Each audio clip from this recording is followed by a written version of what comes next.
And you probably noticed I don't feel about that war the way we were told we were supposed to feel about that war, the way we were ordered and instructed by the United States government to feel about that war. You see, I tell you, my mind doesn't work that way. I got this real moron thing I do. It's called thinking. And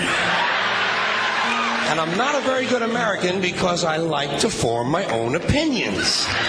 I don't just roll over when I'm told to.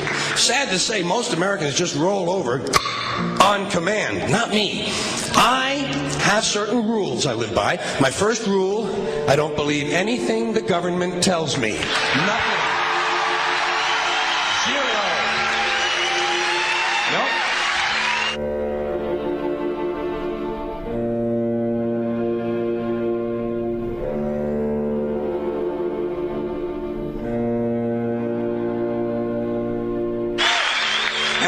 Take very seriously the media or the press in this country, who in the case of the Persian Gulf War were nothing more than unpaid employees of the Department of Defense, and who most of the time function as kind of an unofficial public relations agency for the United States government. So I don't listen to them. I don't really believe in my country, and I gotta tell you folks, I don't get all choked up about yellow ribbons and American flags. Now, to balance the scale, I'd like to talk about some things that bring us together. Things that point out our similarities instead of our differences. Because that's all you ever hear about in this country is our differences. That's all the media and the politicians are ever talking about, the things that separate us, things that make us different from one another. That's the way the ruling class operates in any society. They try to divide the rest of the people. They keep the lower and the middle classes fighting with each other so that they, the rich, can run off with all the fucking money. Fairly simple thing happens to work. You know, anything different, that's what they're going to talk about. Race, religion, ethnic and national background, jobs, income, education, social status, sexuality, anything you can do, keep us fighting with each other so that they can keep going to the bank. You know how I describe the economic and social classes in this country? The upper class keeps all of the money, pays none of the taxes. The middle class pays all of the taxes, does all of the work. The poor are there just to scare the shit out of the middle class. Keep them showing up at those jobs. Politicians know that word. They use it on you. Politicians have traditionally hidden behind three things: the flag, the Bible, and children. No child left behind. No child left behind. Oh, really? Well, it wasn't long ago you were talking about giving kids a head start. Head start, left behind? Someone's losing fucking ground here. But there's a reason. There's a reason. There's a reason for this. There's a reason education sucks, and it's the same reason that it will never, ever, ever be fixed. It's never going to get any better. Don't look for it. Be happy with what you got. Because the owners of this country don't want that. I'm talking about the real owners now. The big, the wealthy, the real owners, the big wealthy business interests that control things and make all the important decisions. Forget the politicians. They're irrelevant. The politicians are put there to give you the idea that you have freedom of choice. You don't.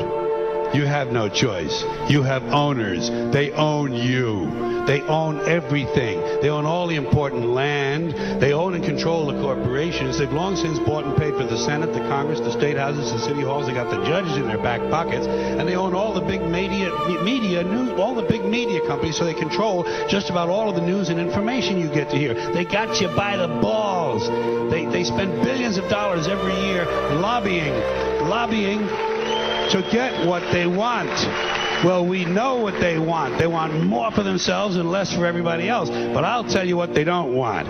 They don't want a population of citizens capable of critical thinking. They don't want well-informed, well-educated people capable of critical thinking. They're not interested in that. That doesn't help them. That's against their interest. That's right. You know something? They don't want people who are smart enough to sit around the kitchen table and figure out how badly they're getting fucked by a system that threw them overboard 30 fucking years ago.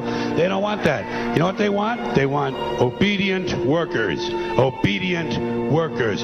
People who are just smart enough to run the machines and do the paperwork, and just dumb enough to passively accept all these increasingly shittier jobs with the lower pay, the longer hours, the reduced benefits, the end of overtime, and the vanishing pension that disappears the minute you go to collect it. And now they're coming for your Social Security money. They want your fucking retirement money. They want it back so they can give it to their criminal friends on Wall Street. And you know something? They'll get it. They'll get it all from you sooner or later because they own this fucking place. It's a big club, and you ain't in it. You and I are not in the big club.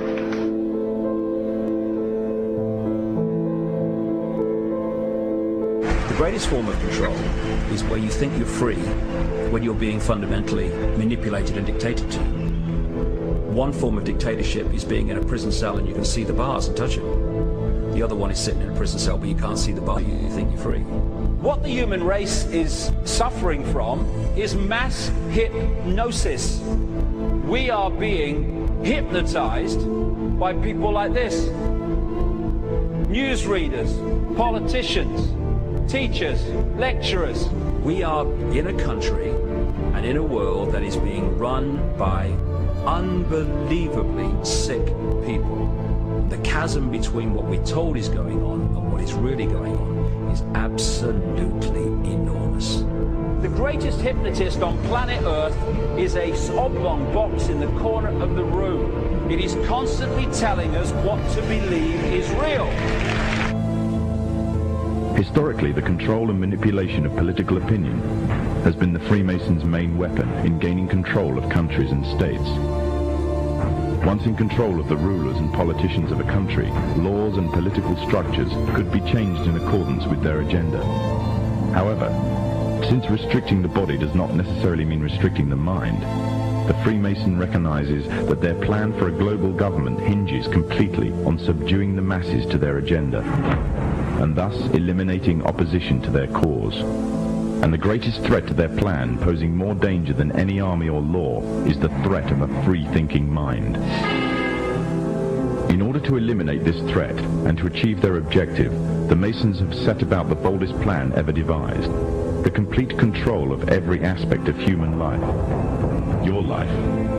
And the weapons they are using against you are in your very homes, entertaining you and your children, and gradually indoctrinating you without you even realizing.